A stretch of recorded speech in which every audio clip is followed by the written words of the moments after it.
Hi everyone, and welcome to episode number 8 of Lavender Cottage Fibre Arts podcast. Thank you for joining us. My name is Pia. And my name's Anna. And we're sisters from Melbourne in Australia, and this podcast is where we talk about all things related to fibre arts. So firstly, before we get into the podcast, we'd just like to acknowledge that we are recording our podcast on the traditional lands of the Wurundjeri people of the Kulin Nation, and we pay our respects to their elders past, present and emerging, and we also extend that respect to any Aboriginal or Torres Strait Islander people who might be watching this video. So yeah, episode number 8 for us. Thank you for joining us again. If you've watched one of our videos before, or if you're new here, welcome to our channel. We have had a little bit of a hiatus since the previous episode was probably almost 2 months ago now. Maybe a month and a half-ish. Yeah, so we did have a bit of a break. We did record one episode a couple of weeks ago, but unfortunately had some issues with the, like the camera didn't record or save the recording properly or something like that. So unfortunately that episode will not be, well, it wasn't recorded, so what can we do? And then also Anna unfortunately got struck down by COVID. Yes. And it was my first time with COVID, so it kicked my booty pretty hard. Yeah. And we don't, like, we record these episodes together, but we don't actually live together, so obviously whilst Anna had COVID, I was maintaining a safe distance to try not to get it, which yeah, so it's been a little while, but yeah, we're back into the swing of it, hopefully.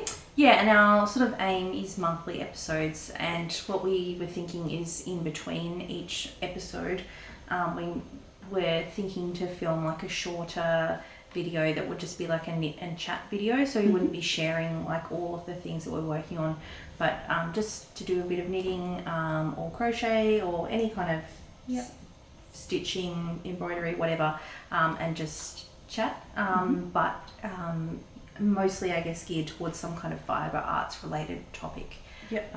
Kind of a bit like the sort of get ready with me makeup style of videos. But I've seen, knit and chat. I've seen lots of people make those type of videos. So yeah, I mean, it was fun. It was just a shame that it didn't record. Yeah, so we still got to knit and chat with each other, but we just didn't get to share it. Yeah, so I think. Oh well, I mean, speaking of knitting and chatting, should we talk about the Knit in Public day as well? Yeah. Because I guess that was also knitting and chatting, but in a larger group. So what was it, the 10th of June? Or the 10th of June ago now, is Worldwide Knit in Public Day. So we went to like a knitting meetup and just had a bit of a picnic outside the State Library in Melbourne CBD. And yeah, just sort of hung out with a bunch of other people, knitting, chatting, chatting about what they're knitting, what they're working on, and that kind of thing. So yeah, it was fun. It was nice that I think quite a few of the people who came, it was like they'd never been to a meetup of this group before. It's just through like an Instagram chat, and so this like complete stranger just walked up to this group of people and was like, "Is this the knitting meetup?" And everyone were like, "Yep," and then they just plopped down and sort of instantly started just part of the group. It was really nice, and there were a few, especially kids, I think, who were sort of we did have a few kind of I think there's particularly 2 little girls who seemed like very sort of like fascinated by the whole because they kind sort of like kept running past and like stopping and like looking for a little bit and then sort of pretending like, oh, we're just playing a game. I guess maybe they were a bit too shy to actually ask, like, come up and ask what are you doing, or like can I have a look at what you're doing. But yeah, it was quite cute that they seemed quite fascinated by what was going on. So that was it was a pretty cold day though, and I guess because June the 10th, I think it's obviously geared towards like it being summer in the northern hemisphere, so getting out and knitting in public. Maybe there needs to be an Australian Knitting Public Day established sometime in like summer or spring. Yeah, maybe not summer, because I feel like the height of summer in Australia. Yeah, it would also be a bit unpleasant if it's really hot. For knitting. But yeah, probably can just get into our regular podcast segments now.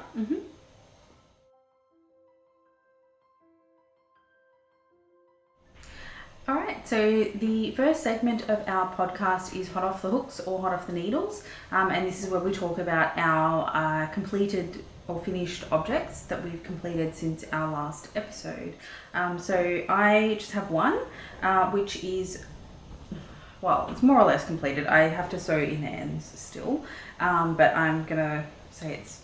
But you're going to take a Completed bit of a enough. shortcut there, aren't you? Yes. I guess you'll explain. So this is, I don't know if you can see all of it, the Happy Valley Baby Afghan, which is like a baby blanket that I've been working on for quite a while. So the method, or like construction I guess you'd call it, is a mitre square. So each square is kind of knit one by one, and you pick up the stitches as you go to Like as like instead of the cast one, you pick up stitches from the previous row. So the squares are like knitted together as you go, rather than knitting them separately and joining them like by sewing them together, which obviously makes it a lot quicker. So this was a free pattern from the Lion brand website. The yarn is called their Icecream yarn, which is just 100% acrylic. So I guess like it's quite nice and soft, but I guess also good for baby projects that it can be washed as well. Yeah. And it's the colour changing, but each sort of colour row is one of them, isn't it? But within the colour, so it doesn't change. This is like the green. The green row is like a colour changing with green and white. Yeah, so it doesn't change from like purple, like pink to yellow. The pink one is like it changes from sort of purple to a lighter purple to almost white kind of thing. Yeah, and that gives you a bit of that. I don't know, almost like a bit of a tie-dye effect kind of thing. Yeah. So with this one, I did accidentally have a bit of a boo-boo with not reading the pattern properly. That I thought that you just knitted all of the squares together, and then that you would come in at the end and then knit in the triangles into the sides to finish it off. But it turns out that you were actually supposed to, like when you finish this purple, can you see that? Yeah. When you finish the purple row, that you were supposed to then knit the blue triangle, and then when you went to knit the green square, you would pick up the stitches from the blue square and the blue triangle as the cast on. But I didn't do that, so I had actually like picked up stitches there and then cast on the rest of the stitches for the green square. Just like a knitted cast on, yeah. Yeah, just done like a cable cast on. So then I was like, oh gosh, like what am I going to do? I obviously, like having finished the whole thing, didn't want to pull the whole thing out and start again. Like I think if I'd maybe if I'd realised, you know, after doing one row or whatever, I might have felt differently and pulled it out. But yeah, so then I was like sort of thinking, I wonder if there's a way that I could just knit the triangles in. So what I ended up doing was picking up stitches along the purple one to cast on, which is what you're supposed to do anyway, and then basically using the same pattern that was in the original pattern to knit the triangles, but instead of, for the last stitch of each row, instead of just knitting it, I like slipped one of the green, like picked up a stitch from the green one and slipped it back onto the left needle, and then knitted those two stitches together. And I think that basically worked to kind of like knit. I think the edges, to me, they look quite neat, and I wouldn't, to like just looking knit at, I would never be able to tell that you made an error. I think if you look really closely, maybe it's more noticeable on...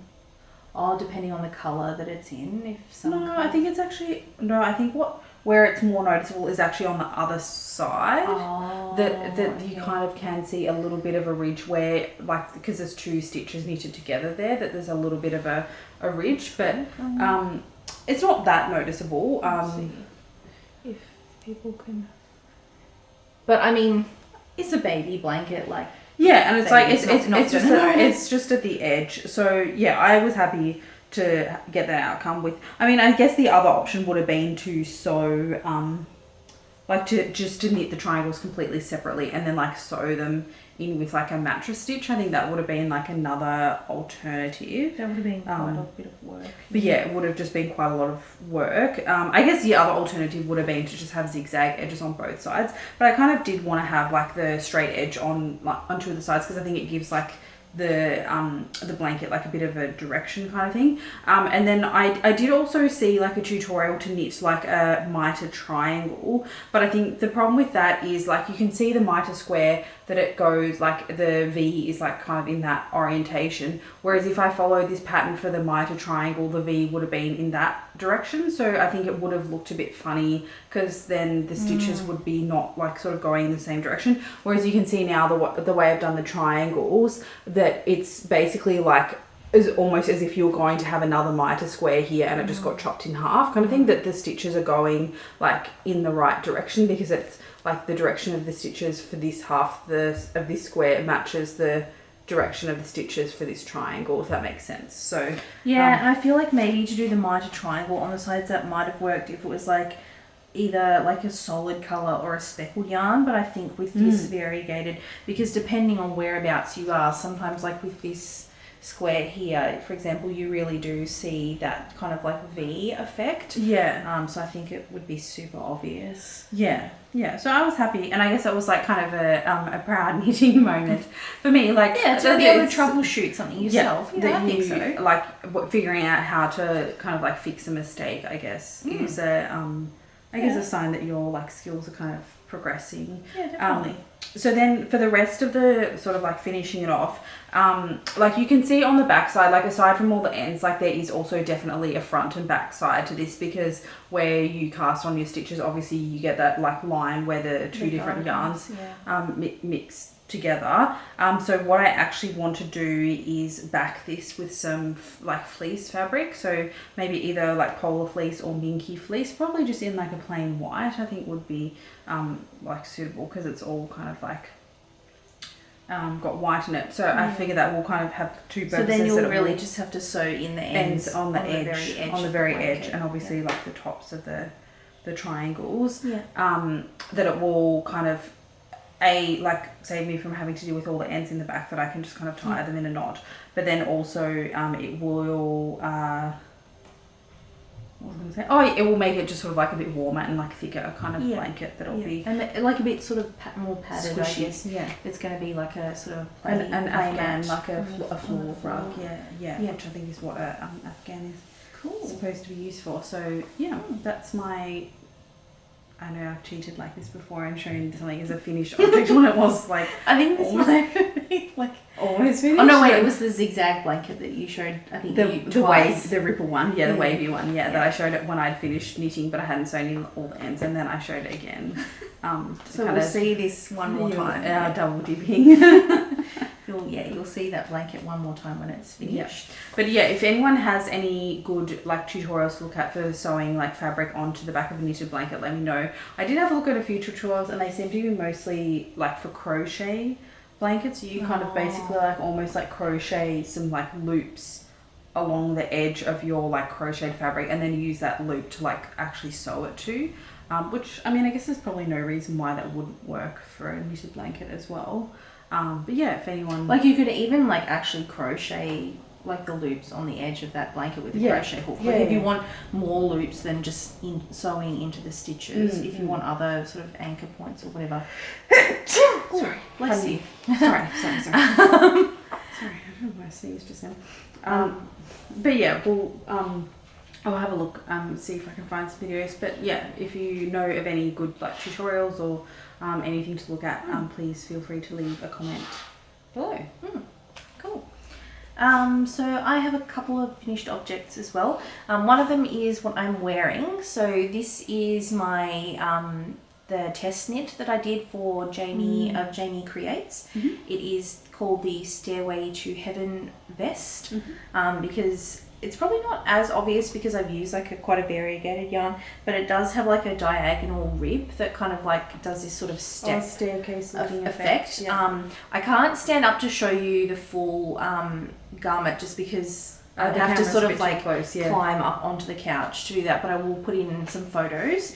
But yeah, so I finished this one. It was quite, in some ways it knit up very quickly, except for the fact that so the fabric works up very quickly, but I've never knit with this chunky of a yarn before, and using the like a larger needle, I did find it was a little bit harder on my hands, so I couldn't like sit there for hours knitting it. I had to have sort of fairly regular breaks. So the yarn that I used is one from Aimée, and from their Miyazaki collection. This was inspired by the movie Howl's Moving Castle, and the colourway was called Howl and Sophie. I don't think it really says Howl's Moving Castle to me, but I just like the colourway. Yeah, it's nice. Yeah, I like that movie too, but yeah, I can't really say that the colour of that yarn immediately makes me think of that movie. No, but it doesn't matter. But anyway, in terms of my sort of how it all went, I enjoyed doing the test knit for Jamie. I found that like she was very responsive to, so she made like just an Instagram chat for the test knit, and she was very like responsive to people's questions. She answered people's questions like within more or less, even, I don't want to say, you know, an hour, but she usually answered the questions well within a day, which is good, because I have heard from people who've had not great test knitting experiences, that's probably the most common frustration, is that the designer takes a long time to respond to, which I guess makes it difficult if you're trying to finish it by a certain time. Yeah, if you have to wait a long time to and I think the pattern was also like very well written. I guess that's another criticism that I have heard sometimes, is if the pattern is really not ready for testing, like it's still very rough, and maybe hasn't been sort of read over. But all the instructions were very clearly explained. I did have to size down in terms of the needle size. So the recommended needle size was 7mm, which I think there's actually no US equivalent. It would be a 10.5, but I think that size in the US system doesn't exist. But I had to size down to a 6mm, which I think is a US 10, I feel like, maybe. Don't quote me on that. But I sized down by 2, so I did a gauge which was a 7 and a 6.5mm, and they were both still too big, mainly in terms of the row gauge. So I sized down to a 6mm, and that I met gauge with that. I did, so obviously as a test knit, making modifications sort of requested that you don't do that, except she did with the body give the option to knit either 2, I think in the pattern it just has 2 repeats of the ribbing before you start doing the increases for the bust, but she said if you wanted to add length you can, but you need to add, for the pattern to work, you need to add a complete, like the repeat is 18 rows or 12, no I think it's 12, 1 2 3 4, 12 row repeat, so you would need to add an additional 12 rows. So I did just add 1 extra repeat of that diagonal ribbing pattern. If I measure to where, like, because it's knit from the bottom up, but I can sort of measure from the neckline down to where it would be if I had only done the 2 repeats, it will come to about 1 inch above my belly button. So and quite for cropped. Me, I just, for my personal style, I feel like it was a little bit cropped for me. So with that additional thing, it kind of comes to just about like my natural waistline. And now that the test is finished, I think one other modification that I'm going to do is just add a band of ribbing on the bottom, because the hemline on the bottom is just the cast on edge, whereas with the neckline and the shoulders you have it's just a very short section. It's only 3 rows of ribbing. But for me personally, I think I would just prefer the consistency of having the same. So once the test is finished, well, I've already submitted my feedback, but once I've submitted the photos on the Google form, I'm free to obviously add that on myself. But I think that's more or less all I wanted to say. And in terms of the pattern, it won't be available for a while, because it's actually part of a book that Jamie is writing, and I believe the book is she's aiming for that to be released in early 2024. Quite a while to go, but I'm sure she'll obviously have lots of information in the sort of lead up to the release of the book about that. But overall I had a very positive experience, and I'm really happy with the finished garment. I think it's pretty warm because it's quite a chunky yarn, so I'm thinking probably to wear it mainly with like a sort of a long sleeve, like a sort of heat tech, like a thermal top. And that way, because sometimes I actually find if it's really cold out and you want a thick jumper and then like a down jacket or something like that, it can be a bit bulky on your arms. So in some ways, and I think I'm the type of person that if I'm warm on my on my torso, I feel okay. So yeah, I think it'll be quite handy to have something like this, like a warm vest. So then the other finished objects I have is just 3 pairs of socks. And I've only bought 1 pair of sock blockers here, so Pia will be the behind the scenes changer. I mean, I should pass them to you then. All right, here's the other 2. Get ready. Okay. Which ones do you want to do next? Those ones. Okay. So the first pair of socks I have to show, I haven't actually blocked these, but I've finished them and sewn in the ends. So these are actually the first pair of socks apart from baby socks that I've knitted for somebody else. So these were my mum's Mother's Day socks. So as Mother's Day gift to her, I gave her like a voucher for a hand knitted pair of socks, and part of that was also that she got to shop my yarn stash and also pick out a pattern that she wanted. And she decided to go for, she said she didn't want anything with cables, but she wanted just a small sort of subtle amount of texture. So I actually just used the pattern for the Hermione's Everyday Sock, which is a free pattern available on Ravelry by the designer Erica Lueder. And the yarn is from Hugh Loco, but it's from a mystery sock set. So the colorway doesn't actually have a name, but it's sort of like this purple color with some like burgundy, brown, and even like some sort of like periwinkle blue colors, and it did give sort of like a subtle striping effect. So I'll give one of them to you. So I'll just say the modifications to this I made was, I guess this pattern is kind of like a combination of the Hermione's Everyday Sock pattern and then Nitty Natty's Perfect Fit Socks pattern. So with that pattern, all of the increasing for the heel and gusset is done on the bottom of the foot. So the top of the foot, your stitch count doesn't change. So it means that, I guess, if you're doing a patterned sock, that you can kind of, keep that, the pattern as it is, and you don't really need to make any adjustments. The only thing that you do need to do is for the Fish Slips Kiss heel, which is what the pattern uses, you do need 1 inch of just stockinette before you start the heel. So I just finished the texture on the back of the leg 1 inch before I started the heel.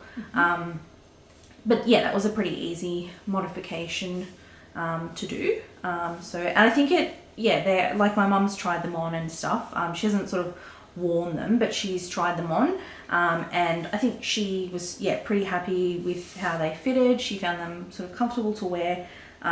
So I think, that course, has helped me to make socks for other people. Is she the same size feet as you or no? Lengthwise, I think her feet are a little bit shorter, but in terms of like the circumference, particularly around the ankle, I think she has bigger ankles than me. So I had a lot more stitches on the heel than when I was knitting socks for myself. And then so I suppose it's handy that, like, because obviously if you live with her, that she could like try them on as you. And she did actually try them on at a few points as I was making them, just to make sure she was happy with the fit. The next pair of socks is a pair of socks for me. They're just a plain vanilla sock that I use the Perfect Fit formula, but these ones I've actually switched to doing a rounded toe rather than the ergonomic toe. I actually just prefer the fit of the rounded toe. So that's I think what I'll go for from now on. But just pretty standard 2x2 ribbing for the cuff, and then just a plain vanilla sock.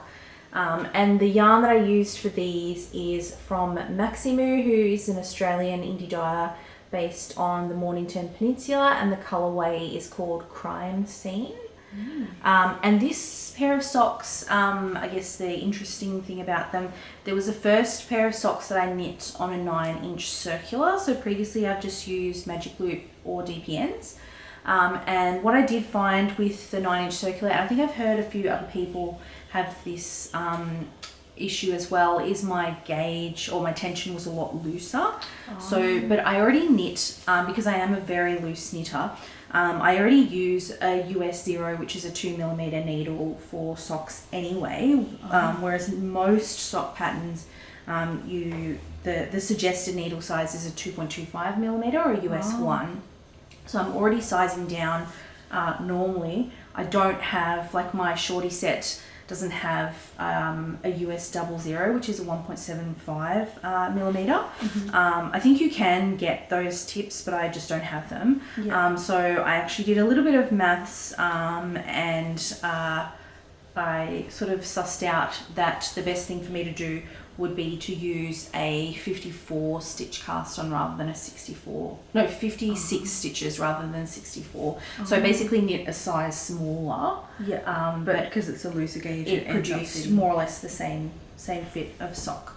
So I must say though, I think I don't prefer, I know a lot of people rave, that's why I wanted to try it, because a lot of people like, 9 inches is the best, and once you've used them, you'll never use Magic Loop again, blah, blah, blah. But I just didn't find that I think the needles, because they're very short, obviously, I don't know, just the way I hold them, it wasn't as comfortable for me. And then obviously once you get down to the toe, you have to switch to either DPNs or Magic Loop anyway, for the smaller circumference. I don't know, to me, I just didn't really see the advantage. So I think for the most part, I will probably stick with Magic Loop. And then so this is my last pair of socks. Again, it's just a vanilla sock.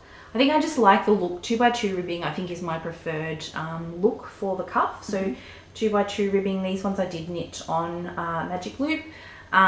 These ones, the main colour is from Rainbows and Sprinkles, who is a West Australia based indie dyer, and the colourway is called Hot Fudge Sundae. So it's mostly like this sort of cream and light brown, but I'll see if I can find a bit that shows it. There are sort of like darker brown and sort of like golden coloured speckles a little bit throughout, I guess, like kind of reminiscent of maybe like some caramel, I guess, that you would get on like an ice cream sundae. And the contrast colour was also a mini that I had from Rainbows and Sprinkles, but actually came as part of a yarn club, but I just thought it went quite well. It's quite a sort of subtle contrast, but I like it. And I don't know, some people have said to me, made comments to me, I guess, that these socks are really boring, like it's a boring colour. But I think it's cozy, like. And like neutral things can be nice,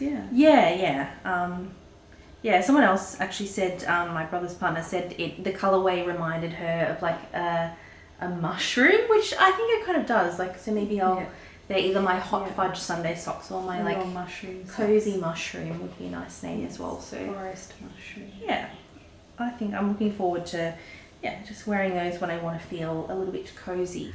So we'll just do a quick update of our project Yarnathon, which is just a fun little goal to knit the equivalent, or knit and crochet, so using up in any kind of fibre art, the equivalent length of running a marathon, which is, what did you say it was? It was 42,195 metres. Yes, about 42 kilometres. Yes. So my previous total, because it's like a cumulative thing, obviously not trying to do it all in one go, the previous amount that I was on was 2,914 metres, and then for my Happy Valley Baby Afghan, used up 1,440 metres, because I used about 400 grams, and it's 360 metres per 100 grams. Yeah, a big jump from the blanket, Yes, so now I am sitting on 5,760 metres, which is 13.65%. So you made it, you've done a 5K. Yes. Yeah.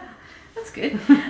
So for me, I think since our last update, I have used up an additional 1,155 metres. So that takes me to 13,827 metres, which is basically a third of a marathon. So well done. doing well. I don't think we'll get to the end of the marathon by the end of the year. But, I certainly won't. You might, but but yeah, I mean, it doesn't really matter. It's just like a fun, it's a slightly silly challenge, but yeah, it's no big deal. Yeah. So I think that's it for all of our finished objects. So I guess we can move on to our next section. Alright, so now it's time to move on to our section called Whip It Good, which is where we talk about our whips or work in progress. Yep. So I have obviously just kind of finished off the main project that I was working on, being the Happy Valley Baby Afghan. So the thing that I'm looking to get back into is another mitre square, this is actually the first mitre square project that I started, which is the Hue Shift Afghan. So I've knitted 15 squares of it. But yeah, I don't know, I'm kind of thinking that I might pull it out and start again, because I do kind of want to try continental knitting, but I think that my tension potentially might be different. It will be, yeah. I think like, I mean, my experience, but I've heard from like many people that your tension continental is a lot looser. Yeah.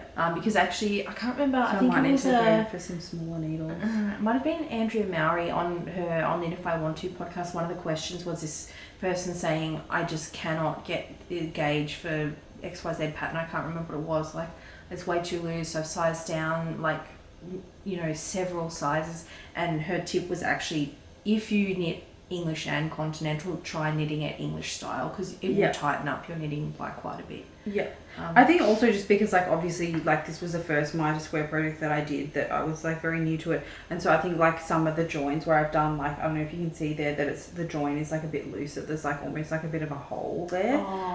So yeah, I guess like it was good to practice, but like maybe I don't know what I might do, because the Hue Shift Afghan, you knit it in 4 panels and then you sew them together, like you seam them together with mattress stitch. Like rather than just like going, stuff this and like ripping it all out, I could just make a start on a different panel, like on another corner, and then measure the size, and kind of compare and just see like which one I prefer. True. That's kind of the next thing. And so that is... It's the Hue Shift Afghan, which is from the Knit Picks website. Yeah. And I just bought the kit for it, which is using their Brava Sport. I think it's called Brava. It's like their sort of like fairly sort of basic acrylic. And that like the kit does all the colour selection and everything. Yeah, so I bought it I got the kit in the pastel rainbow colourway, but there is also like a bright rainbow colorway. I think they have a jewel tone colorway, which is obviously all jewel tones. And I think there is also like a neutral one as well, which is sort of like browns and greys. So if you wanted to knit something in a more kind of neutral palette, they have the kits in all those different colors. But if you don't buy the kit, can you still get the pattern, or is it only you can buy the pattern as well. Yeah. Although I guess maybe because it's just a mitre square, like you can probably find. I suppose the pattern is more like telling you like how to do the colour, like how to arrange the colours to make the kind of like colour shift effect. Yeah. Cool. So I have a bunch of whips. I think I've had a bit of like knitting ADHD, to be honest. And I actually do have, I think, just one crochet project at the moment. I've been a bit knit heavy, a bit light on the crochet. So the first whip, I showed it in the last episode, and I actually said that it was going to be finished, but I hit a bit of a roadblock. So it is my my Highlander slip over by Ozetta Knitwear. The yarn I'm using is the La Bien Aimée Merino Aran in the colourway Calliope, and I have been doing helical knitting to alternate skeins. But the issue that I have come into, and I think I said this last time, that my stitch gauge was pretty close, but my row gauge was quite a bit looser.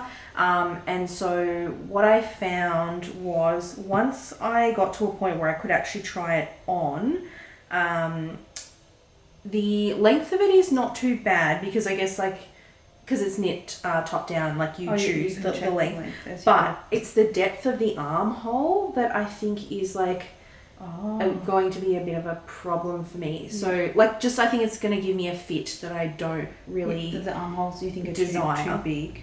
So I have done the ribbing on the bottom and I bound off the bottom, and it's a tubular bind off, which is a sewn bind off. So to unpick that is going to take me forever. So I thought, oh, okay, well, it's going to take me forever to pull this out. So maybe, and I'm pretty close to finishing it, I should just finish it, block it, try it on and see what I think of the fit. Because there's a small chance that I will actually be happy with the fit. But then I had this idea, and this kind of hasn't worked very well. And I think then when this didn't work, I kind of just got a bit frustrated and thought, look, I'll just leave this for a while. So I thought, the armholes are going to be too big. So maybe one way I can fix that is picking up less stitches for the sort of sleeve. It's not really a sleeve, but it's kind of like, I guess, like the ribbing like is the sleeve basically. Because it's like a drop shoulder construction. So it will actually come down to sort of, I don't know, halfway down my upper arm, but it's a drop shoulder construction. But I think in doing that, it's kind of, I don't know if you'll be able to really see. Oh, it's made it a bit of like a puff sleeve. Yeah, it's given it a weird shape that I think I'm not a huge fan of. So I've done the setup rows for the bind off, but I haven't actually done the bind off because this again is the tubular bind off. So my thought was, what I will do now is maybe pick up the correct amount of stitches so you can make for this two different sleeve, sleeves, and then just leave them on stitch holders and then try them on, see which side do I prefer, go with a sleeve that I think looks better, and then do the neck band and everything. And then block it, then see if I like the fit, and if I still don't like the fit after that, pull it out and do it again. Because could you sew? Like, could you seam this together like for a little bit to make it smaller by sewing the armhole? Potentially, but I actually feel like I think this was a mistake. I think doing this, picking up less stitches, actually made it worse. Like it accentuated the size of the armhole. I think so. So I'm still slightly optimistic that in doing this it will work out okay, and it might not be how I envisaged the garment to look in the beginning, but I will still like it. The only thing is, well, with the tubular bind off, because I've never done the tubular bind off before, you can do either 2 or 4 set up rows of double knitting before you do the bind off. And I did 4 because from what I read and saw, that seems to be the standard. But I feel, and I don't know if this will show in the camera, I feel like it's just made the edge like a bit too, I don't know, puffy for me. Like, I'm not overly keen on it having this sort of like, it's hard to explain, but it's almost like it's got this little like bulge at the very bottom of the hem. I don't know if that's going to translate in the video, but I don't know if doing just the 2 set up rows instead of the 4 would have made that better.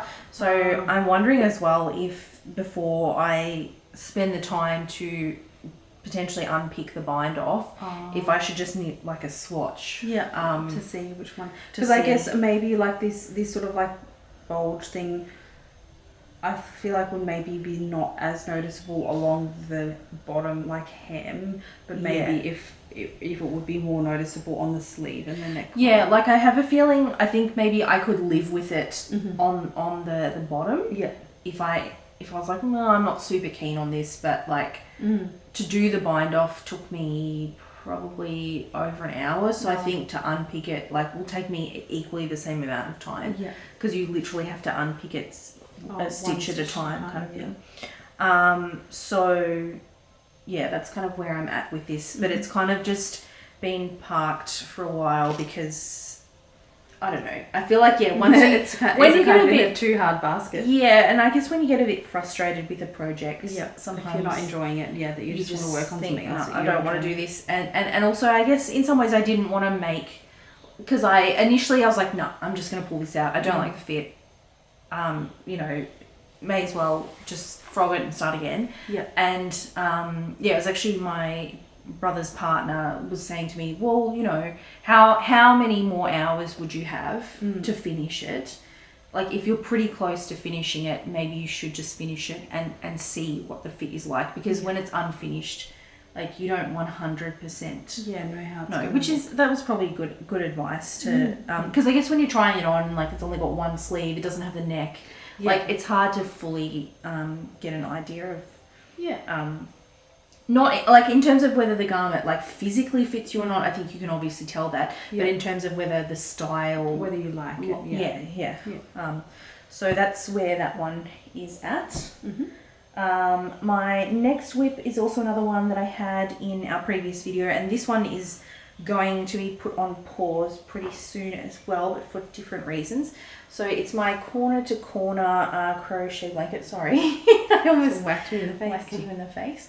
But the reason, that's a bit of yarn down the middle. It's not like some weird stripe.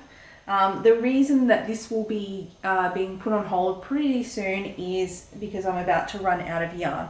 So I've just been using some 8-ply scrappy packs from Little Woolly Makes, and I've almost finished the last one. So I think I had 3 packs, so that's 18, and I think they're about 25 gram sort of scraps that she puts in the packs.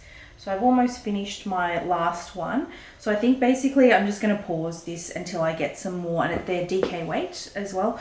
And I'm using a 4mm crochet hook for this. So I think I'm just going to wait until I get some more scraps in DK weight in sort of bright, fun kind of colours that I can put into here. So this will, I've got like, I'm onto my last one, so once that's finished, that will just be waiting. Okay. And wait, so are you going to buy some more scrappy packs, or are you just going to use up, like, when you do other DK weight projects? Yeah, I think maybe for the time being, just because, I have like a ridiculous amount of yarn, I should probably... That is true. Just, I don't have that much in DK though, like most of my stash I think is fingering weight, but I think I will just, for the time being, just pause this project. Yep. Because I don't have any sort of like bad feelings. Like this one, I think it will get finished. It's just a matter of getting some more yarn. And I think I'm thinking to just do a square blanket, not a rectangle, which means that I will start decreasing from both edges at the same time with that corner to corner. Because if you want to do a rectangle, you would keep increasing on one side but decrease on the other side, and it wouldn't make a rectangle. And then my next whip, I also did show this in the previous video, and you predicted that it would be an FO by this episode, but I was wrong. You were wrong. So it's my Beekeeper sock, and this is a pattern by Jen Emerson, and it's a paid for pattern on Ravelry. And it is a cabled sock, but the way the cables, you do sort of a right and a left leaning cable, and then a left and a right leaning cable, so they sort of just keep coming together, and it kind of makes the effect of like some honeycomb, I guess. And the yarn that I'm using, maybe easier to see the colour on the other side, is from Manos del Uruguay.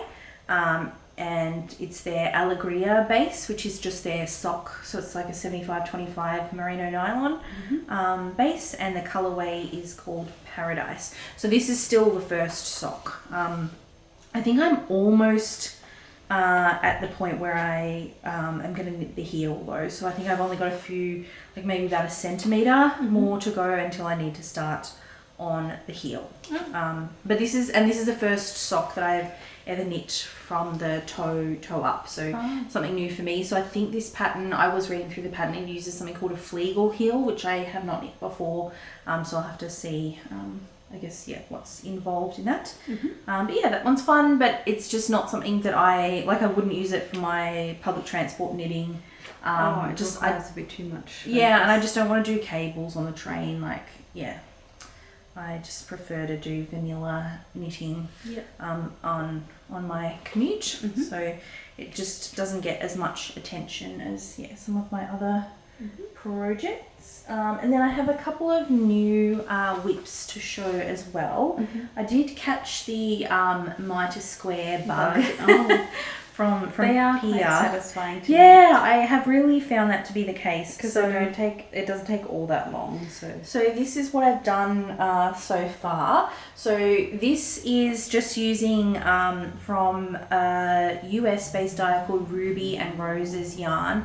She's got honestly so many colorways, but I think she has a collection of core colorways that I think are more or less permanent, or I guess permanent till she decides not to have them anymore. And you can get like a sampler. I think she's got 4 different sampler packs that basically, if you get all 4 of them, you get her whole range of semi-permanent or permanent colours in the speckles. I think she's got tonals that she doesn't have in those sampler packs. But so I just got one of each of the sampler packs in DK weight. And so there's 28 colours in total, and I basically just I think I had to try like 2 or 3 different sizes, but until I could get because they're 20-gram minis of each one, that I would be able to get 4 squares out of each colorway, and that happens to be with a 32 stitch cast on. So I think, because for both of yours, do you use the center double decrease method? Yeah, so I have been casting on for the miter squares an odd number of stitches. Yes, so that's what I was reading, and so but the method that I am using is to do an SSK and then knit 2 together, so you cast on an even number of stitches, and I guess the mitre down the centre just looks slightly different. Like I think this is a bit wider, I guess. It's a bit wider, but I think it's also flatter. Like I feel like with the Hue Shift Afghan and the Happy Valley Baby Afghan, if we sort of hold them up to compare, there's a sort of a very noticeable like kind of ridge down the middle. Yeah. Whereas this, I feel like it's wider but flatter. So it's just I think it's just a different look. Personal preference, I think. Yeah. And I mean, probably either would have been fine. I guess that was just what I did. So I more or less organised them in a rainbow-ish order. And my plan is, so this is 1 panel complete. And my plan is basically to knit 4 panels and then arrange them so I'd have, then the next one would be mirror imaged, and then this way, and then this way. So you have all your miters kind of pointing into the centre. Well, I could either have them all pointing in, or I could do like a diamond with the way. So I think I'll basically knit the 4 panels and then choose how I want. And I think I'm just going to get probably something like this one. Oh, which one? That one. You like this sort of the jewel tone. I think this is called Hidden House. Some of them I think it's quite obvious, like looking on her website, what colorways they are, but others I'm not 100% certain about. But I think my plan then to join the 4 panels, I think I'm just going to do like a garter stitch border and also sort of up the center, so it's kind of like a cross in the middle. And I think I'll probably just get like either like a neutral, like sort of maybe like stone kind of off-white, or I was thinking even maybe like a really light sort of blush pink kind of color. Probably just get some from Bendigo Woolen Mills, to be honest. And do that. So but this is, I'm not in a hurry to do this, but you're right, it is very, very addictive. Just 1 more square. Yeah, exactly. Because I think each of these squares takes maybe like half an hour. So, it is pretty addictive. I think I'll show you, this one is my personal favourite. This one here, the purple. And I do really like this pinky colour here.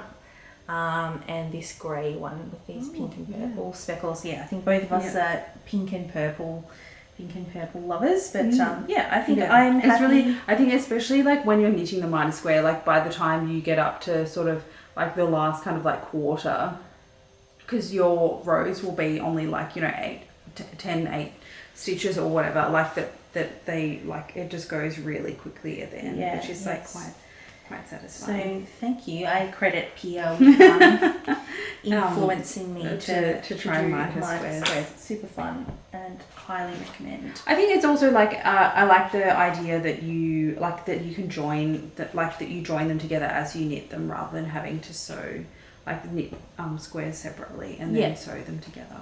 Although I guess the disadvantage of that maybe is when you first start out, maybe you don't know.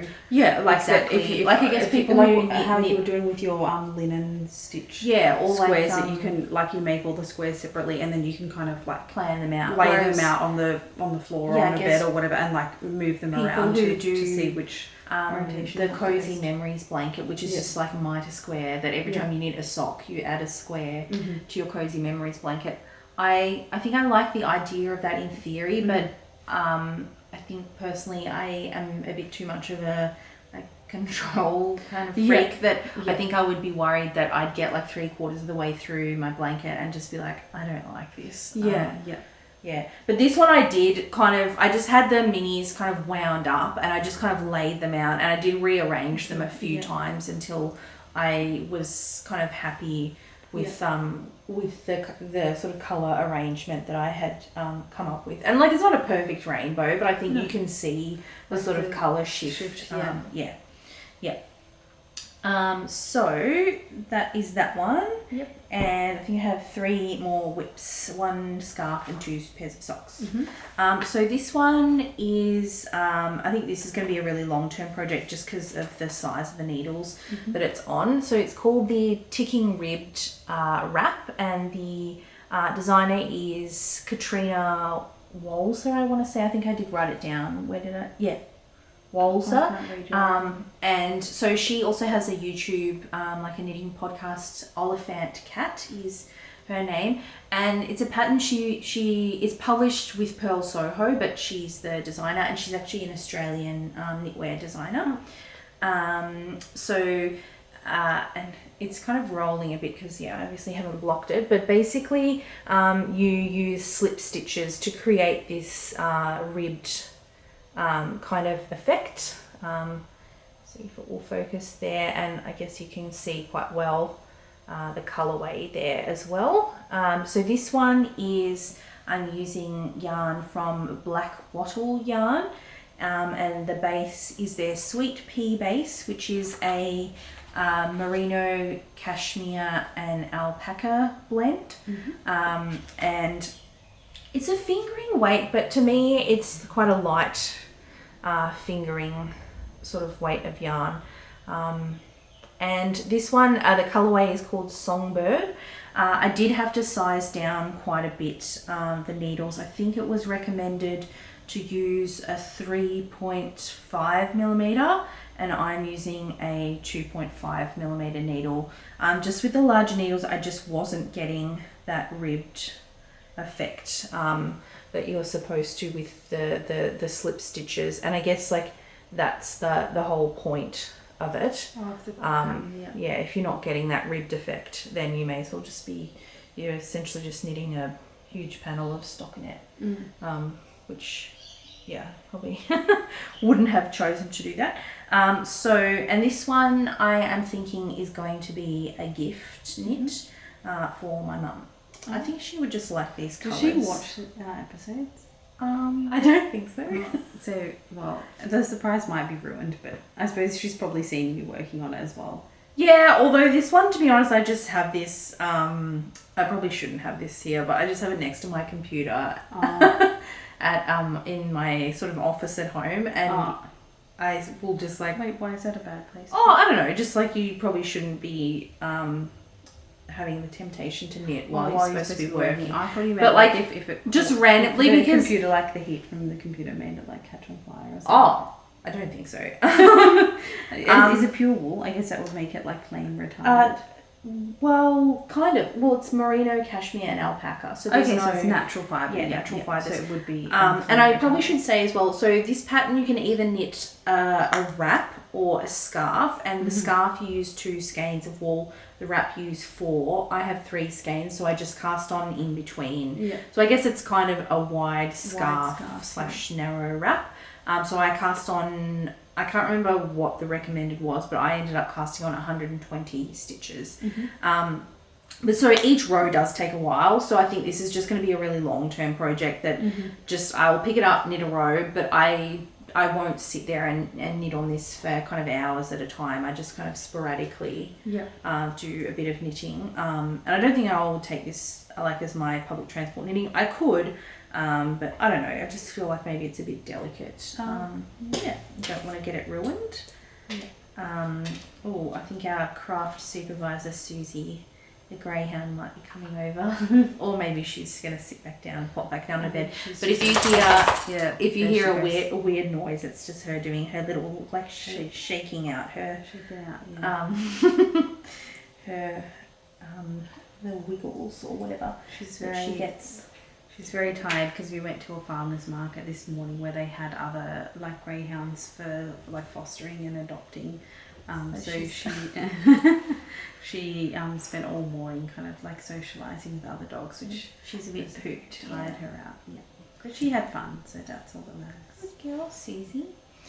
So I have 2 more whips and they're socks. So this first sock is almost finished. So I finished one sock completely. I just used the contrast for the toe and the cuff, but I didn't change the colour for the heel. And then the second sock, I'm about halfway through the foot, or even more. I think I'm about 3/4 of the way through the foot. So I'll probably start the toe this evening and finish it off either today or tomorrow. This is just a vanilla sock. Again, my usual 2x2 ribbing for 20 rounds of the cuff. And I'm using US 0, which is a 2mm magic loop. And this is just the perfect fit sock formula with the fish lips kiss heel. The yarn, the main colour is from Hugh Loco, and it was from a collection they did that was inspired by like various different patisseries. And this one is called Meringue Mix, but to me it doesn't really speak meringue. No, I'm actually thinking of calling these my peas and carrot socks. And I think if you see the colour, you will definitely understand why I get peas and carrot vibes from these socks. But yeah, they'll be finished probably tomorrow. And then the last sock, this is just barely a whip. I suppose it's more or less just showing my yarn choice. I am doing the surprise sock along from Stephen West, which the first clue just came out on Thursday night, I think. You probably don't need to skip ahead if you're doing the sock along and you don't want to see clues because or spoilers, because I've barely done anything. I've basically just done the ribbing of the cuff of the first sock. So not really spoiling anything, but I guess you can see my colour choice there, hopefully. And so for this one you need 2 yarns with a little bit of contrast between them, and he suggested either 2 semi-solids or tonals or 1 speckled and 1 semi-solid or tonal. So my yarn choices are this one here, which this is also from Hugh Loco, and the colourway is called About Damn Time, and it's from a collection that they did that was called Summer Jam. So I think it's inspired by songs. So this is that song, I don't know if you know it, by Lizzo, called About Damn Time. Again, this doesn't really give me Lizzo vibes. I don't know. I like the colour. And then these people just run out of ideas. It's like racehorses have all kinds of stupid names because everyone's run out of ideas. It's silly things. So, and then this is my other colour. So I think they go quite well together, but there's enough contrast between the 2 colours. And this is just a tonal that came from Rainbows and Sprinkles as part of a club where you got, I think, 5 minis and 1 coordinating tonal, but I've decided to use the tonal for this instead, just because I didn't want to buy any yarn for this. I wanted to knit from stash. So that is my surprise sock along. So I think that's it for all of our whips. Progresses. Cool. So we'll see you in our next section, which is the last section.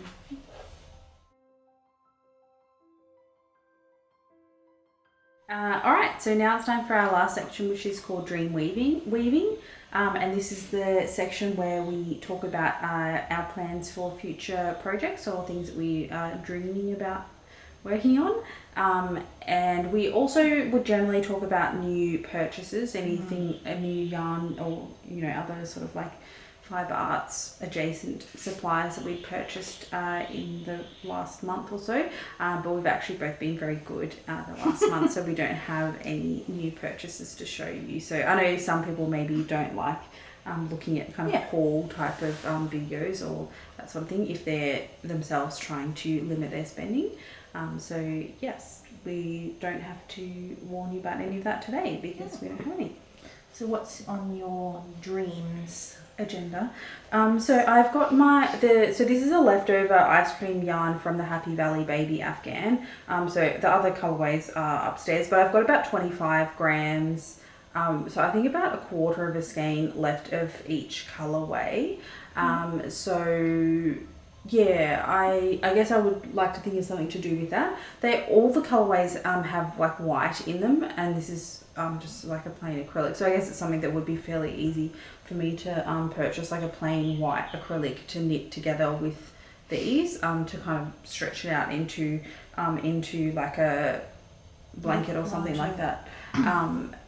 So yeah, I haven't thought exactly what I would like to do, but that was just kind of an idea that I had that I could to try and use it all up, because I guess it's like an amount that is it's not like I've got 10 meters left of it or whatever. Like there's probably almost 100 meters of each. Yeah, and like even you could even hold like a strand of white yarn double with this. Yeah.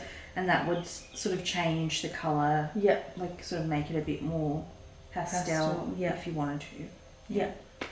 So yeah, I would like to do something like that. And then I guess the other sort of things that I would like to focus on, which potentially could do in combination with using this up, that I do want to make a decent effort to work on my learning to crochet, because I've sort of been doing a little bit of practicing of just single crochet, but not really. I'm sure you, like if you just put in a weekend or whatever, honestly you'll pick it up. Yeah. And the other sort of skill that I would like to kind of work on and pick up is continental knitting, because I just knit like English style, but it would just be, I guess, handy to give it a try and see, and because that will help you with crochet as well, because like obviously. Oh, actually, no, it won't, because if you're going to crochet, you're going to tension the yarn in your right hand, aren't you? Yeah, so I would be basically doing it the same as what I do for knitting. For English style knitting, because I'm left-handed. So yeah. But yeah, just to try it out and see how it goes. But I obviously didn't want to like start continental knitting like halfway through another project, because the tension would be different. So that's why I kind of was waiting until I finished the Happy Valley Baby Afghan before I start doing that. I think previously knitted just sort of like a little swatch of something continental style, but I think it's probably the kind of thing that once you are used to English style knitting, or I suppose the same goes like if you're doing it the opposite way, like that you're just quite used to one technique, and then it's very tempting if it's a bit slow and you're not knitting very fast or whatever, it's a bit tempting to go, I'll just go back to English knitting. I reckon maybe even get some like cotton yarn, like an 8-ply cotton or something like that, and just make like a dishcloth or something. I think that's actually the first project when I made those they were either face washers or dishcloths, I can't remember, for a friend for a housewarming gift. Those were the first project that I did. That you did continental. Yeah.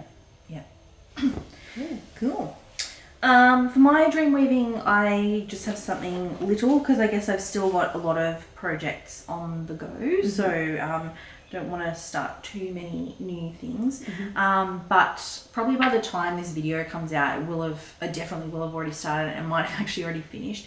But the week that's coming up is Nitty Natty's sock week. And so the idea of sock week is to try and knit a full pair of socks in a week. So I'll be like casting everything aside and just focusing on knitting a pair of socks in a week. I think I should be able to do it. Particularly if I'm catching the train every day. I get about 2 hours ish, 2.5 hours of knitting every day if I catch public transport to work. And so I think sock week initially started, I feel like it was initially run on the same dates in the same week as Shark Week. So like shark awareness. Like the animal. I think that's what Shark Week is. I don't think Shark Week is a big thing in Australia, but I believe it's like a big thing in the US. But so you get And like every sock, you don't have to finish a pair of socks actually. Every single sock that you finish counts as one entry. But I'll just probably try and knit a pair of socks. But you also get bonus points if your socks are somehow related to like sharks or like the ocean or the beach or so out of my stash I was looking through and I just found 3 different yarns that I think would fit the bill. Either because of the colours or the name of the colourway. So I'll just show them to you, and I guess in our next podcast you will get to see what I ended up choosing, and maybe Pia, you can help me choose. So the first one is from the Yarn Badger, who is a UK based dyer, and this colourway is called Surfs Up. So that's why I thought you could get eaten by a shark while you're surfing. So I feel like it relates to the theme of... Well, it's just like relates to the ocean. Well, I feel like commonly when people are attacked by sharks... It's probably because they're surfing, They are surfers. The second one, this is a 50-gram skein, but for my size of foot, if I do a slightly shorter leg, 50 grams is enough for a main colour, and I'll just have to get a contrast to pair it with. So this is from NNK Yarns, which is Never Not Knitting Yarns, and I think she's on Etsy. She's an Australian-based dyer, and this colorway is called Snapdragon, and I think you can probably see there this is her sparkle sock base. So it's got 75% superwash merino, 20% nylon and 5% silver stellina. This one, the colorway is called Snapdragon, but I just felt like it's quite an oceanic kind of colorway. And I should have said actually the Surfs Up from the Yarn Badger, this is her BFL base, so it's 75% BFL, which is blue-faced Leicester yarn. It's just a different breed of sheep, and 25% nylon. It's a slightly sturdier yarn, so you can feel it's not quite as soft as merino, but a lot of people I think actually really like it for socks because it's a bit more like hard wearing, I guess. And this is a self-striping yarn, so And then the last option I have is from Rainbows and Sprinkles.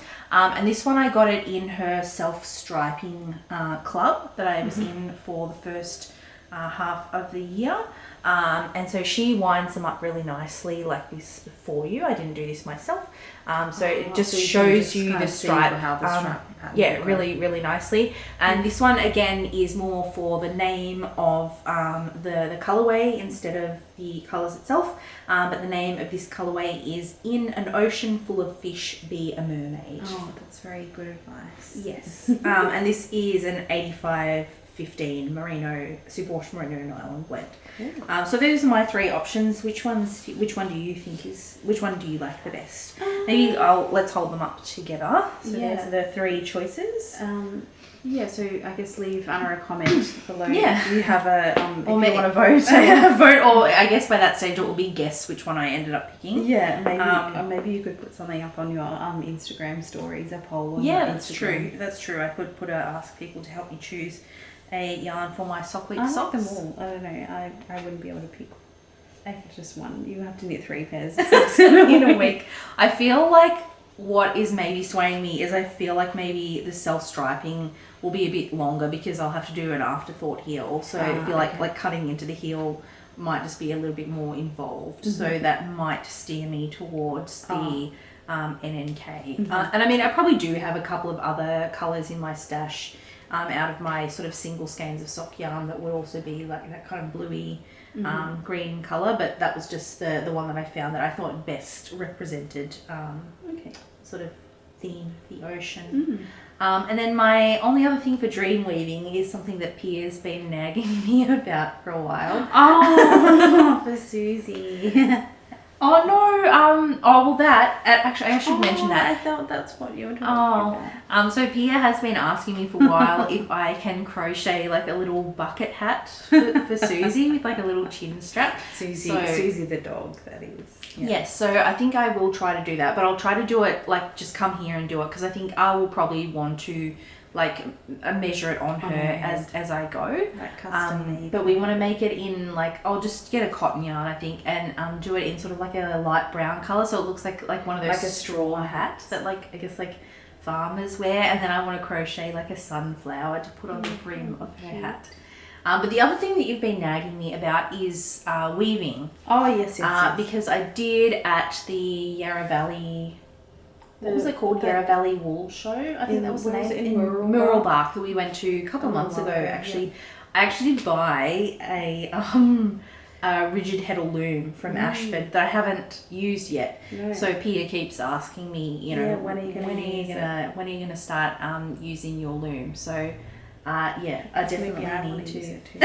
Well, you can. You're welcome to. I mean, I just I feel like that the look you get from using that colour change, just obviously not from like me weaving myself, but from like seeing on like YouTube and Instagram and stuff, that it's just a very different look you get from using like a colour changing yarn for a woven fabric as opposed to like knitting or crochet. Yeah, and I suppose it depends on whether you use it for the warp and the weft or just the weft or just the warp. Like probably play around. But the other thing that I really like about weaving is that I think it's a good way to use up like very small lengths of yarn that would otherwise just be thrown in the bin. So if you make a bit of like a really colourful, crazy kind of project, just throw everything in there, like maybe with a bit of thought, but you can just put them in as the weft threads, and it doesn't matter if I guess like the Sowery style really kind of is like very gave me that kind of like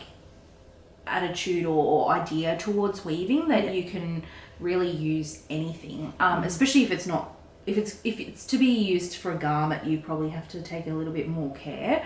But if it's just for decorative, you can really kind of just go with your imagination and go crazy, I guess. So that is also my dream weaving, is to do some actual weaving. Which is also my dream, is that you'll do some weaving. Well, you're always welcome to use the loom as well. Okay. So I'll probably need you to show me how. I might actually need your help because I think warping, because obviously the Sowery, which we've done before, the warps are pre-wound, but the Ashford loom, you obviously have to warp it yourself. So, and I think I have watched quite a few videos on it, and I think you can do it by yourself, but it is a bit easier if you have somebody to assist you. So, maybe we should do like a bit of a weaving bee instead of a working bee. Weaving bee. So I think that's basically all we have for this episode.